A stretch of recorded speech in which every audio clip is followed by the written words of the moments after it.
اصل شعر کوئی اور لکھتا ہے لیکن دوسرے کے شعر کو کاپی کر کے جو پڑھتا ہے اس کو کہتے ہیں بناوٹی شاعر۔ تو سوال نمبر 2 کے اندر پوچھا جا رہا ہے نرالا اثر متشاعر کی کس چیز میں ہے؟ نرالا اثر متشاعر کی کس چیز میں ہے؟ تو جواب ہوگا متشاعر کی نرالا اثر بٹر یعنی مکھن میں ہے۔ سوال نمبر 2 میں کیا پوچھا گیا کہ نرالا اثر متشاعر کی کس چیز میں ہے؟ تو جواب ہوگا متشاعر کی بٹر یعنی کہ مکھن میں ہے۔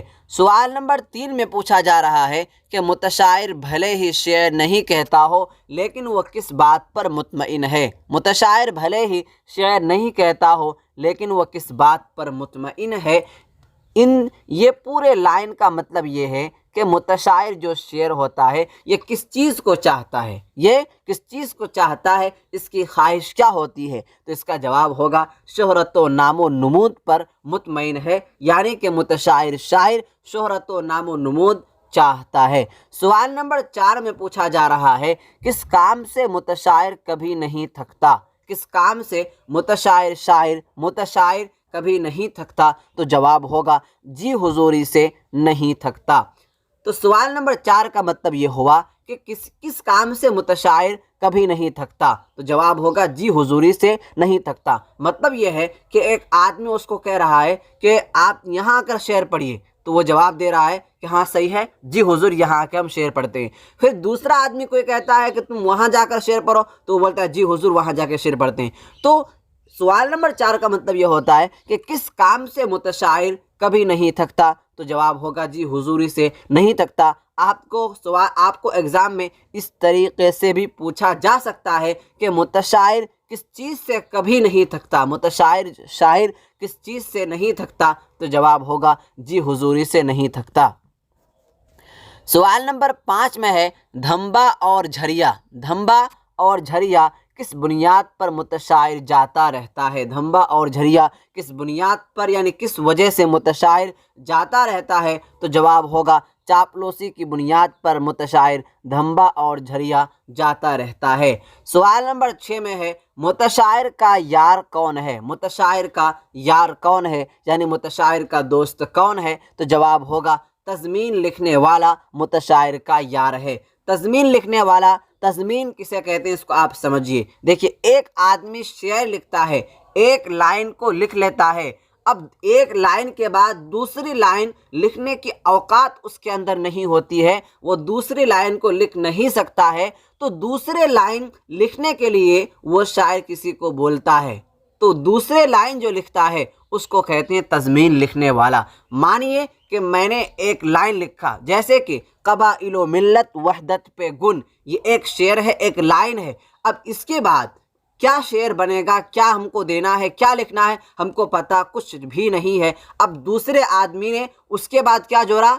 قبائل و ملت وحدت پہ گن ہوئے نام انسانیت کا بلند، تو ہوئے نام انسانیت کا بلند جو وہ بنایا، تو کہیں گے اس آدمی کو تضمین لکھنے والا وہ آدمی ہے۔ کون سا آدمی ہے؟ تضمین لکھنے والا آدمی ہے، یعنی کہ ایک شعر کے بعد دوسرے جو لائن ہے اس کو لکھنے والے کو تضمین کہتے ہیں۔ تو سوال نمبر 6 میں یہ پوچھا جا رہا ہے کہ متشاعر کا یار کون ہے، متشاعر کا دوست کون ہے؟ تو جواب ہوگا تضمین لکھنے والا، یعنی کہ ایک لائن کے بعد دوسرے لائن کو لکھنے والا متشاعر کا یار ہے۔ آپ کو اندازہ ہوگا کہ متشاعر کہتے ہیں بناوٹی شاعر کو۔ اب بناوٹی شاعر کیا کرتا ہے؟ دوسرے کے شعر کو کاپی کرتا ہے۔ اب مانیے کہ وہ محنت کر کے ایک شعر کو لکھ لیتا ہے، اب دوسرے شعر کو لکھنے کی اوقات تو اس کے اندر ہوتی نہیں ہے، تو اب جو ہے اس کا دوست کون ہوگا؟ وہ کس کا ہیلپ لے گا، کس کی مدد لے گا؟ تو اب وہ ہیلپ اور وہ مدد لے گا کس کا؟ تضمین لکھنے والے کا۔ تو اسی لیے یہاں پر یہ کہا جا رہا ہے کہ متشاعر کا یار کون ہے یعنی متشاعر کا دوست کون ہے؟ تو جواب ہوگا تضمین لکھنے والا متشاعر کا یار ہے۔ سوال نمبر 7 میں پوچھا جا رہا ہے متشاعر کی نظر میں غم خوار کون ہے؟ متشاعر کی نظر میں غم خوار کون ہے؟ غم خوار کہتے ہیں ہمدرد، مدد کرنے والا، محبت کرنے والا، ساتھ دینے والا کو غمخوار کہتے ہیں، ہمدرد کہتے ہیں۔ تو سوال نمبر 7 میں یہ پوچھا جا رہا ہے کہ متشاعر کی نظر میں غمخوار کون ہے، یعنی کہ ہمدرد کون ہے؟ تو جواب ہوگا جو پیروڈیاں دے، جو پیروڈیاں دے وہی غمخوار ہے، یعنی دوسرے لائن کو جو لکھ کر کے دے وہی کیا ہے؟ غمخوار ہے، وہی ہمدرد ہے۔ سوال نمبر 8 میں پوچھا جا رہا ہے متشاعر کا سردار کون ہے؟ متشاعر کا سردار کون ہے؟ تو جواب ہوگا جو دیوان دے دے، جو دیوان دے دے وہ متشاعر کا سردار ہے۔ سوال نمبر 9 میں پوچھا جا رہا ہے کہ متشاعر کا بس چلے تو وہ کون سا کام کرنا چاہتا ہے؟ متشاعر کا بس چلے، متشاعر کا اگر حکم چلے تو وہ کون سا کام کرنا چاہتا ہے؟ تو جواب ہوگا متشاعر کا بس چلے تو وہ اکبر کے دیوان پر قبضہ جما لے، اکبر کے دیوان پر قبضہ جما لے۔ سوال نمبر 10 میں پوچھا جا رہا ہے کہ متشاعر کن لوگوں سے 2 گنا کماتا ہے؟ متشاعر کن لوگوں سے 2 گنا کماتا ہے؟ تو جواب ہوگا متشاعر افسر سے 2 گنا کماتا ہے، 2 گنا زیادہ کماتا ہے۔ کیوں؟ اس لیے کہ شاعر لوگوں کو آپ دیکھتے ہوں گے کہ آج اس جلسے میں شعر پڑھتا ہے، آج اس مشاعرے میں شعر پڑھتا ہے، کل دوسرے میں، کبھی کبھی ایسا بھی ہوتا ہے کہ ایک ہی دن میں دو جگہ 3 جگہ جانا پڑتا ہے۔ تو یقینی بات ہے کہ متشاعر جو ہے افسروں سے زیادہ پیسہ کماتا ہے۔ تو سوال نمبر 10 میں پوچھا جا رہا ہے کہ متشاعر کن لوگوں سے 2 گنا زیادہ پیسہ کماتا ہے؟ تو جواب ہوگا متشاعر افسر سے 2 گنا کماتا ہے۔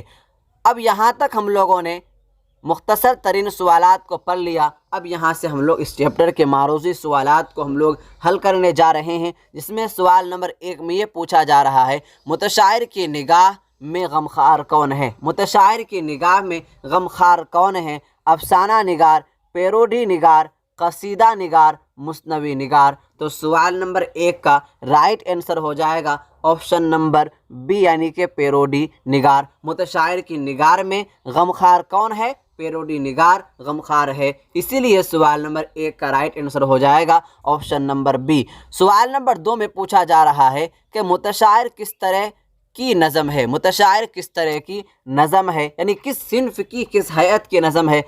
مدحیہ نظم ہے، ہجویہ نظم ہے، ظریفانہ نظم ہے، سنجیدہ نظم ہے؟ تو جواب ہوگا متشاعر جو ہے ظریفانہ نظم ہے، اس لیے سوال نمبر 2 کا رائٹ آنسر ہو جائے گا آپشن نمبر سی، یعنی کہ ظریفانہ نظم ہے۔ سوال نمبر 3 میں پوچھا جا رہا ہے متشاعر کس کی نظم ہے، یعنی متشاعر کے لیکھک، متشاعر کا رائٹر کون ہے؟